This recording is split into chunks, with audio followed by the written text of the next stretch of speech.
Praise the Lord. जय मसीह की। प्रभु यीशु मसीह के मधुर प्रिय नाम में आप सबको प्रभु का आशीर्वाद मिले। हालेलुया। मैं पास्टर वंदना आप लोगों के बीच में इस घड़ी इस समय, और मैं एक सुंदर से वचनों को आप लोगों के जीवन में लेकर आई हूँ प्रभु का अनुग्रह से। मैं इसके लिए प्रभु का धन्यवाद करती हूँ। प्रियो, हम देखते हैं, मैं ऐसी चीजों के बारे में मैं आप लोगों को बताना चाहती हूँ जो हर घर में पाया जाता है, चाहे वो अमीर हो चाहे वो गरीब हो। ऐसा कुछ भी नहीं है जिसके घर में वो ना पाया जाए। हालेलुया। मेरे हाथों में एक चीज है जो मैं आप लोगों को दिखाना चाहती हूँ। मेरे हाथों में ये चीजें हैं। हालेलुया। ये नमक है। हालेलुया। लेकिन हम देखते हैं ये हर एक घरों में पाया जाता है। और ये क्या है? ये दो चीजों से मिलकर बना होता है, एक सोडियम और क्लोराइड। सोडियम एक रासायनिक तत्व है जिसका घनत्व, जिसका परमाणु संख्या 11 है, और ये सोडियम जो है वो नरम चांदी धातु है। हालेलुया। तो हम इसको देखते हैं एक कि सोडियम और क्लोराइड का हम यदि क्लोरीन का देखा जाए तो ये जो है वो एक पीली हरी गैस के रूप में हम देख सकते हैं, गैस है। लेकिन इन सोडियम और क्लोरीन को मिला दिया जाए तो NaCl बनता है, सोडियम क्लोराइड, जिसे नमक कहा जाता है। हालेलुया। जिसे साधारण नमक के रूप में हम जानते हैं, जैसे मैंने आपको दिखाया, ये हमेशा जो है वो हर घर में पाया जाता है ये नमक, और इसको हम खाते हैं। इसको हम हर एक लोग जो है अपने घर में इस्तेमाल करते हैं। ये प्रिजर्वेटिव है, ये मांस को सड़ने से बचाता है। अचार हम डालते हैं तो नमक ढेर सारे डालते हैं। क्यों? क्योंकि वो बहुत दिनों तक रहे। और हम देखते हैं कि कोई भी चीजें जो नमक बहुत ढेर सारी इसमें मिला दिया जाए तो वो बहुत सुरक्षित रहती है। लेकिन बाइबल के अनुसार यदि हम देखेंगे तो ये इसका क्या मतलब हो सकता है, ये क्या करेगी? तो इसका अर्थ ये है कि हम ईश्वरहीनता और अराजकता को जो है वो हम संभाल कर रख सके। हालेलुया। इसको हम दूर कर सके। ये है कि हम अपने में ये मत्ती रचित सुसमाचार 5 अध्याय उसका 13 पद कहता है, तुम पृथ्वी की नमक हो। माने ये पृथ्वी जिसमें हम रहते हैं उसके नमक होकर के यीशु मसीह ने हमको संबोधित किया, हमें नमक बोला है। हालेलुया। कई बार ऐसा लगता है सस्ता सा चीज, काश प्रभु ने बोला होता हीरे होते तुम ये कोहनूर हीरा हो, तुम में हीरे जवाहरात हो, तो थोड़ा सा सुनने में अच्छा लगता। लेकिन हम देखते हैं कि यहाँ पे क्या लिखा हुआ है। यहाँ पे लिखा हुआ है कि हम जो है वो पृथ्वी के नमक है। नमक। हालेलुया। तो नमक का अर्थ ये है, यदि और देखा जाए तो नमक का हम और क्या अर्थ को लगा सकते हैं? ये निष्ठा को दिखाता है, वफादारी को दिखाता है। मरकुस की किताब 9 अध्याय उसका 50 पद कहता है, अपने में नमक रखो। हालेलुया। तो ये क्या का मतलब है? हम कई बार ऐसे हिंदी में मुहावरे बोलते हैं कि तुमने हमारा नमक खाया, हमने तुम मतलब गड़बड़ी नहीं करो, तुम हमें धोखा ना दो, है ना। तो इसका अर्थ है वफादारी।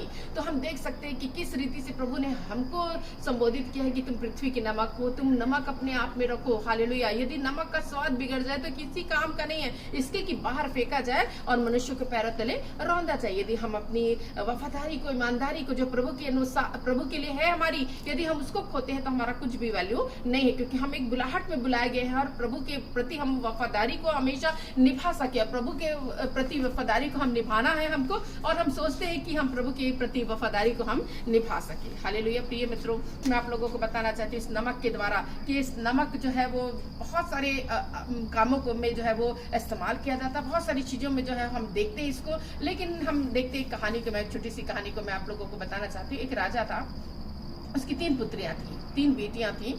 और एक बार राजा के मन में हुआ, जिस प्रकार हम जानते हैं राजा जो है वो बहुत धनी होते हैं, धन दौलत की कमी उनके जीवन में नहीं होती है। लेकिन हम यहाँ पे देखते हैं कि राजा जो है वो अपनी तीनों बेटियों से पूछता है कि तुम मुझे कैसा प्यार करती हो, ये बताओ। तो वो बेटियां, पहली बेटी बोलती कि मैं आप लोग को समुद्र की तरह प्यार करती हूँ, जैसे समुद्र के एक छोर से दूसरे छोर हम देख नहीं सकते, वैसे मैं उतना गहरा प्यार मैं आपको करती हूँ। उसका पिता बहुत खुश होता है, राजा बहुत खुश होता है और बोलता है कि देखो मेरी बेटी जो है वो मुझसे बहुत प्यार करती है, इतना कि वो मतलब उसकी मतलब हम हाथ बढ़ा के भी नहीं बोल सकते, मतलब जिसका छोर और ना हो। और फिर दूसरी बेटी से पूछा जाता तो दूसरी बेटी ने कहा कि मैं आपको प्यार करती हूँ हीरे जवाहरात से, इस संसार में जितनी हीरे जवाहरात की कीमत है ना उसके जैसा मैं आपको प्यार करती हूँ। तीसरी और छोटी बेटी जो रहती है बड़ी बुद्धिमानी के साथ बोलती, पिताजी मैं आपसे प्यार करती हूँ कि नमक की तरह।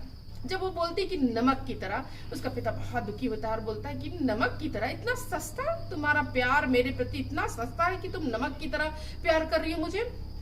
वो चला जाता है। लेकिन वो लड़की जो रहती है, छोटी बेटी, वो ये बताना चाहती कि मैं अपने पापा को मैं बता के रहूंगी कि नमक की वैल्यू क्या है। और दूसरे दिन जो है वो भोज खाने में जब मेज के सामने सब बैठे रहते हैं, उसने जो है सारे कुक्स को आदेश दिया, उसकी छोटी बेटी ने, सब कुछ अच्छे मसाले करना, बहुत महंगे महंगे जो दूसरे विदेशों से मसाले लाए गए हैं। हम जानते हैं मसाले बहुत महंगे महंगे भी हुआ करते हैं। सारे मसाले डाला जाए, एक घी डाला जाए, मतलब सब्जियों को, भोजन सामग्री को एक से एक बनाया जाए, उसमें किसी प्रकार की कोई कमी घटी नहीं होनी चाहिए, लेकिन उसमें नमक नहीं डालना है करके उसने इंस्ट्रक्शन दिया कुक को, और वह ऐसा ही बना। सब मेज में सारी सामग्रियां रखी गई, सब मेज में बैठ गए और वो लोग जो है वो खाने बैठे। जब उन्होंने पहला निवाला खाया, वो उन्होंने उगल दिया क्योंकि उसमें कुछ भी स्वाद नहीं था। उन्होंने बोला इसमें कुछ स्वाद नहीं आ रहा है। ये बोला गया सब कुछ सामग्री है, महंगी से महंगी हमने चीजों को रखा है, लेकिन फिर भी इसमें जो है वो स्वाद नहीं आ रहा, ये खाया नहीं जा सकता। तब उसकी बेटी ने बोला क्योंकि इसमें नमक नहीं मिला हुआ है। कुक ने बताया कि हाँ, इन्होंने बोला था कि नमक ना मिलाया जाए। तो हम देखते हैं प्रिय मित्रों कि नमक की कितनी वैल्यू है, कि कितनी महंगी से महंगी चीजों को भी हम अप्लाई करें, लेकिन उसका स्वाद निखर कर नहीं आएगा जब तक उसमें नमक ना डाला जाए। नमक जो है वो स्वादों को, जो चीजें रहती है उसका मतलब देता है, हमको स्वाद अलग से उसको निकाल कर देता है। तो हम देख सकते हैं कि नमक यदि नहीं डाला जाए तो क्या होगा, हम उस भोजन को खा भी नहीं पाएंगे। हालेलुया। तो प्रियो मैं आपको बताना चाहती हूँ, थोड़ा सा नमक हमारे भोजन के लिए कितना आवश्यक है, हमारे शरीर के लिए आवश्यक है। यदि इसकी कमी है तो कई प्रकार के रोग हम देखते हैं अपने शरीरों में। हालेलुया। कई प्रकार की ग्वाइटर रोग जो है वो नमक की कमी, जिसमें आयोडीन ना रहे, उसके द्वारा होता है। और नमक यदि ना मिलाया जाए तो भी कई प्रकार की समस्याएं जो है वो ब्लड की हो जाती है। तो हम देखते हैं कि नमक हमारे शरीर के लिए भी कितना आवश्यक है। इसलिए प्रभु यीशु मसीह ने कहा कि तुम पृथ्वी के नमक हो। हालेलुया। तो प्रियो, हमें अपने आप में नमक रखना है, वफादारी रखनी है, अपने आप को प्रभु की मसीहत को हमको मतलब करना है, ईश्वरत्व को जो है, ईश्वर की श्रद्धा भक्ति को और सम्मान में जो है हमको आगे बढ़ना है। अराजकता इस दुनिया में जो फैली है उसको हमको हटाना है, अपने में नमक रखते हुए अपने प्रभु के प्रति वफादारी और निष्ठा को हमको जो है वो दिखाना है। हालेलुया। नमक के विषय में मैं आप लोगों को फिर से कल या परसों के दिन मैं आप लोगों को फिर से बताऊंगी, क्योंकि नमक के विषय में बाइबल बहुत सारी और चीजों को करती, बहुत सारे आश्चर्य कर्म भी नमक के द्वारा हुए हैं, तो वो हम देखेंगे कल। लेकिन आज के लिए इतना ही। प्रभु इस वचन के द्वारा आशीषित करे और ये जाने हम पृथ्वी के नमक हैं। यीशु मसीह के अनुसार हम पृथ्वी के नमक है। इस नमक को जब देखे आप समझिए कि ये मैं हूँ। हालेलुया। Praise the Lord. जय मसीह की। आइए आप प्रार्थना करें। हालेलुया। धन्यवाद धन्यवाद धन्यवाद मेरे परमेश्वर पिता, इस घड़ी समय प्रभु आपके चरणों के निकट आते हैं, आपके नाम का धन्यवाद करते हैं, महिमा आदर प्रशंसा आपकी करते हैं मेरे परमेश्वर। हम दुआ करते हैं मेरे परमेश्वर, आपने प्रभु आज का दिन देखने को दिया, सही सलामत रखा प्रभु।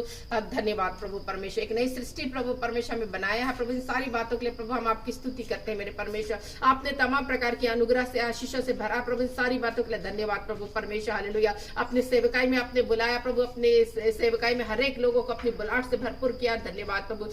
आपने हर एक जाति के लोगों को, संसार में प्रभु लोगों को बुलाया है मेरे परमेश्वर कि मेरी ओर आओ, मैं तुम्हें अनंत जीवन दूंगा प्रभु। इसके लिए धन्यवाद प्रभु कि आपकी बुलाहट हर एक लोगों के लिए प्रभु। आज लोग प्रभु इस बातों को सुनकर जानकर प्रभु आपकी ओर फिरने पाए प्रभु। इसी में दया चाहती प्रभु, आपकी अनुग्रह को मैं चाहती हूँ प्रभु। मैं दुआ करती प्रभु हर एक लोग बचाए जाए प्रभु परमेश्वर। हम दुआ करते प्रभु, हम प्रार्थना करते प्रभु, वफादारी और निष्ठा के अनुसार प्रभु हम कार्य करने पाए प्रभु। हमारी गड़बड़ी जो हमारे जीवन में चलती है प्रभु, सारी गड़बड़ी यीशु मसीह के नाम से दूर होने पाए प्रभु। इसी हम प्रार्थना करते मेरे परमेश्वर।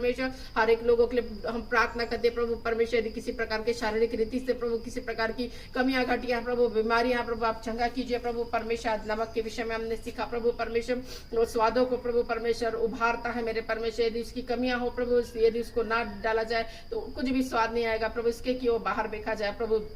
आपका वचन कहता भी है प्रभु कि नमक का स्वाद बिगड़े तो कुछ भी काम का नहीं। तो प्रभु मनुष्य के अंदर प्रभु वफादारी, निष्ठा और सम्मान आपके प्रति प्रभु परमेश्वर होनी है प्रभु परमेश्वर। अपने इस गुण को प्रभु परमेश्वर बना के रखे प्रभु, ताकि आपके लिए प्रभु कार्य करने पाए प्रभु। इस पृथ्वी पर आपने जिस बुलाहट के अनुसार रखा है प्रभु, सारा बुलाहट के अनुसार कार्य करने के लिए प्रभु सहायता और मदद कीजिए प्रभु। हम प्रार्थना करते एक लोगों के लिए प्रभु, आपके नाम से प्रभु हम दुआ को करते प्रभु। आपकी अनुग्रह, आपकी आशीष एक एक लोगों के जीवन में बनी रहे प्रभु और आशीषित होने पाए प्रभु। लोग ऐसी प्रार्थना करते हैं, आपके अनुग्रह को प्रभु परमेश्वर हर एक लोगों पर देते हैं प्रभु। एक एक बाल बच्चों को प्रभु, एक एक परिवार को आशीषित कीजिए प्रभु। अपने अनुग्रह में प्रभु, अपने वचन के ज्ञान में प्रभु बढ़ाता ले चल प्रभु परमेश्वर। ऐसी प्रार्थना प्रभु आपने एक एक प्रार्थना सुना, ग्रहण किया। धन्यवाद यीशु मसीह के नाम से, आमेन। सबको जय मसीह की।